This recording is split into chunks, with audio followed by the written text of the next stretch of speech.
everyone, I'm Unique Lamia, also known as Mia, and I'm a dual degree graduate student studying public administration and criminal justice. And in this video, we're doing something a little bit different. We're going to be taking a deep dive into a public administration concept, and a concept that is very spoken about in modern society today.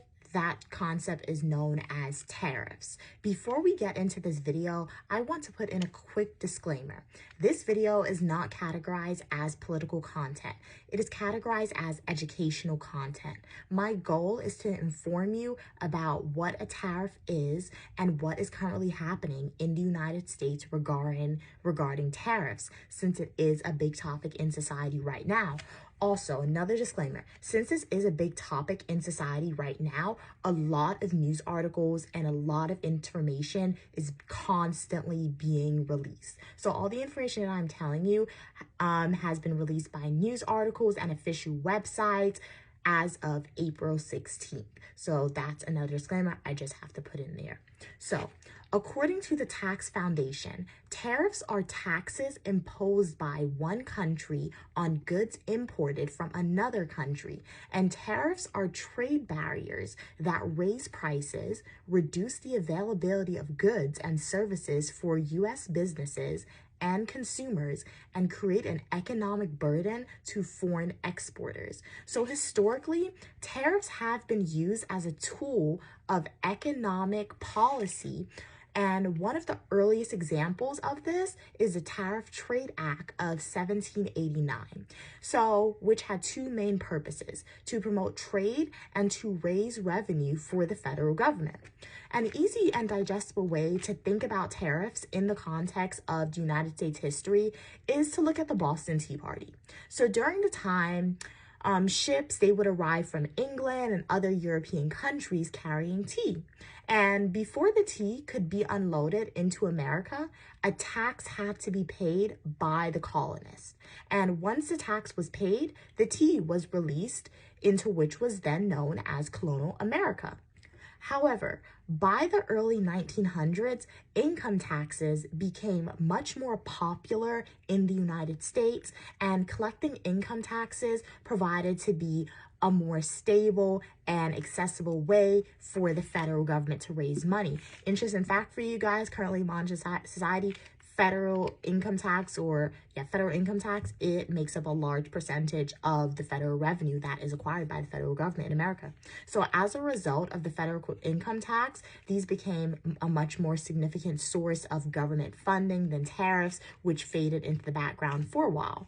So now fast forward to modern society. What's happening today with tariff involves something known as reciprocal tariffs. So according to United States Trade Representative, reciprocal tariffs are calculated as the tariff rate necessary to balance bilateral trade deficits between the United States and each of our trading partners. So in simpler terms, these tariffs are meant to level the playing field.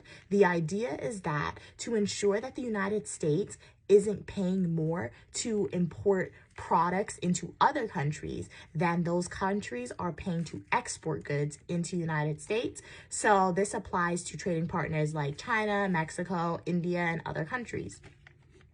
So how does this all relate back to history? So after World War II, the United States emerged as the dominant global economic power, accounting for up to 50% or more of global GDP, also known as gross domestic product. And in the late 1940s and early 1950s, much of Europe and Asia had been devastated by the war, while the United States economy, it remained strong and it wasn't growing, especially since the Industrial Revolution was around that time period. The America's economy was one of the strongest economies in the world after World War II.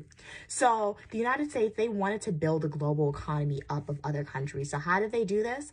First, they passed something known as the Marshall Plan. This lasted from 1948 to 1952. And this is where the United States provided about over $12 billion in aid to rebuild Western European countries. And this helped stabilize allies and curb the spread of communism. There was also something known as the trade libertization. And this was where the United States helped establish the General Agreement on Tariffs and Trade in 1947 to encourage lower global tariffs and promote international trade. And often the United States opened its market to help other economics and economies grow, and even when those countries didn't yet return the favor. There's something also known as the Bretton Woods system, which was passed in 1944. And this is where the United States led the creation of international financial institutions like the World Bank and the International Monetary Fund to support the global economy, to support global economic stability and growth. So this means that after World War II, the United States, they did allow many countries to sell their goods in American markets with low or no tariffs as part of a strategy to rebuild the global economy. Why does this matter in modern society today?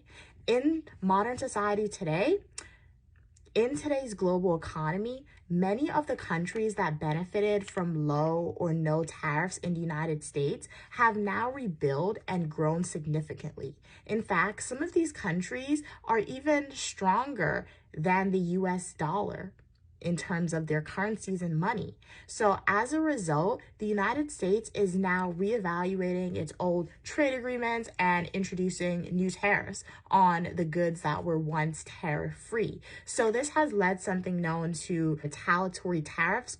It can be known or more comprehensible as a form of retaliation from other countries. So essentially, these other countries are saying, when they look at America raising tariffs, it's saying, if you are raising tariffs on our products, we'll also raise tariffs on your products.